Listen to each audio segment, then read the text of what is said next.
Hello. So ഇന്നിവിടെ വറുത്തരച്ച സാമ്പാറാണ് ചെയ്തത്. Not the regular sambar. പൊടികളെല്ലാം നമ്മൾ വറുത്ത് അരച്ചാണ് ചേർക്കുന്നത്.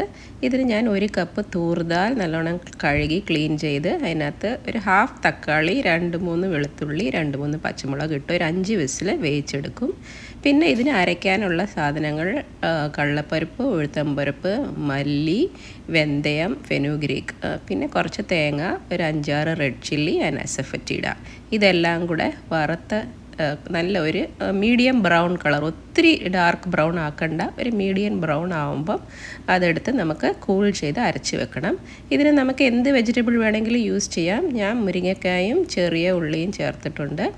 അത് എണ്ണയിലിട്ട് കടുകും കറിവേപ്പില ഇട്ടിട്ട് ഈ വെജിറ്റബിൾ ഇട്ട് ഒന്ന് വഴറ്റി പിന്നെ അതിനകത്ത് പുളിവെള്ളം ചേർത്ത് ഒരു 10 മിനിറ്റ്സ് ഇതിനകത്ത് കുക്ക് ചെയ്യണം.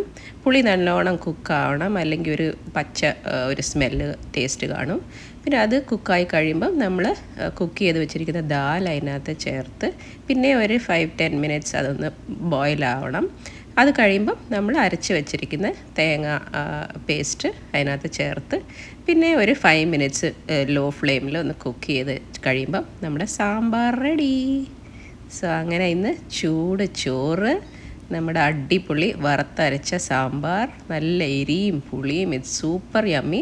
അതിൻ്റെ കൂടെ മുരിങ്ങക്കായും ചെറിയ ഉള്ളിയും ചേർത്താൽ ബെസ്റ്റാണ്. പിന്നെ കോളിഫ്ലവർ ഒരു ഡ്രൈ സബ്ജി അതുകൂടെ ചെയ്തു. So that brings us to the end of my Onam cooking series. നാളെ പായസം കൂടെ ചെയ്താൽ all done. Wishing everyone a very happy and prosperous Onam.